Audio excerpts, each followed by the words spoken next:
We want to talk about a new poll from the University of Houston. It was released at 8 o'clock this morning. Yeah, Teresa, this is the latest snapshot of where likely Texas voters stand right now in the state's biggest races. This poll surveyed 1,200 voters, all of them online. Yeah. And, you know, U of H found that Republicans are widening their lead in the race for governor. Greg Abbott here, 53% of the vote. Here's what's phenomenal. That's a 13% lead over Democrat Beto O'Rourke. He has 40% of the vote. 4% of those polled remain undecided right now in this race. Now let's talk about the race for lieutenant governor. Republican Dan Patrick is at 51% in this survey. That is a 15% lead over Democrat Mike Collier, far higher than any other recent polls have been showing.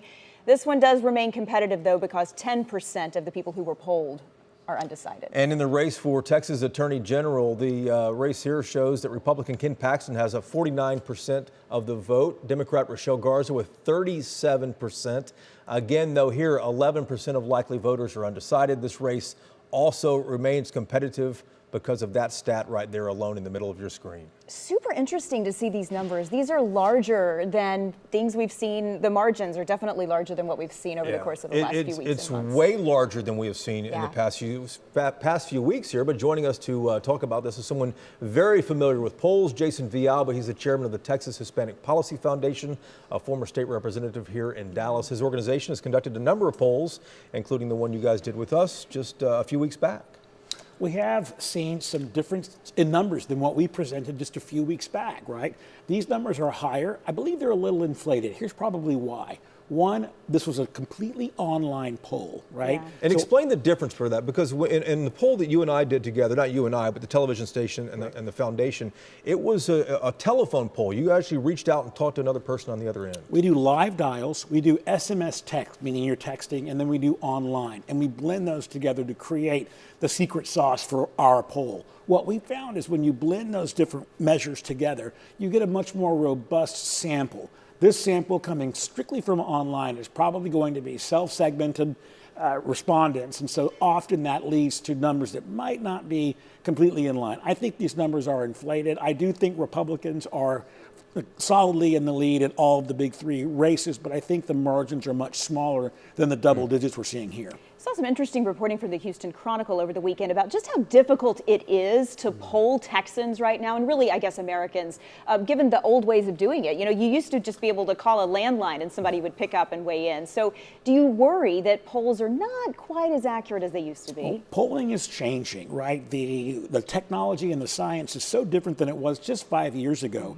People now don't often answer landlines because they don't have them. But they don't have them. They don't often answer their cell phones. Right. Now, unless it's a text or an email or some other engagement, it's very difficult to get a proper sample. And that sample is so critical to getting accuracy in what those polls ultimately look like. So I think you're right. I think some of these polls can be off, and that's why I think you're seeing the standard deviation on these polls, meaning the margin of error, is much wider than you might have seen it just a few years back. Yeah. At the end of the day, Jason, here we are 7 days out right now from the election. Democrats have never held the lead in any statewide race.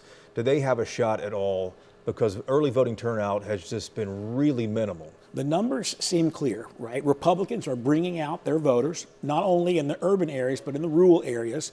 And Democrats are not able to meet those marks. They're about 15% below in turnout than what you'd seen even in 2018, right? So even 2018 compared to 2022, we're not seeing that level of enthusiasm from Democrats that we saw just 4 years ago. Without that enthusiasm, it's very difficult to overcome the margins that are built up in the major cities around the state. So unless they can come up with more women voters or young voters, which also are not showing up, it's going to be almost impossible for Democrats to overcome these margins right now. What do you think this is going to mean for some of those down ballot races? Is there any chance that there's any changeover in, like, the agriculture commissioner, things like that are down ballot that maybe haven't received quite as much attention? From a statewide perspective, probably not, okay. Right? When you look at the statewide races that are beyond the big three, governor, lieutenant governor, attorney general, most of those are going to be the general Republican versus the general Democrat. And those numbers in Texas are pretty far apart. Now, on the margin for the smaller races, the state representatives, the state Senate, there may be some movement there. I mean, Dallas County has trended actually towards Democrats, much more so in the last several years than it has in the past. We're down to 2 state representatives who are Republicans. That's Morgan Meyer, that's Angie Chen Button, and both of those races are very close. Now we'll see if this wave can bring them over the top of the finish line, and that's really left to be seen on election night. All right, Jason, thanks a lot. Appreciate your input. Great to see you guys. All right.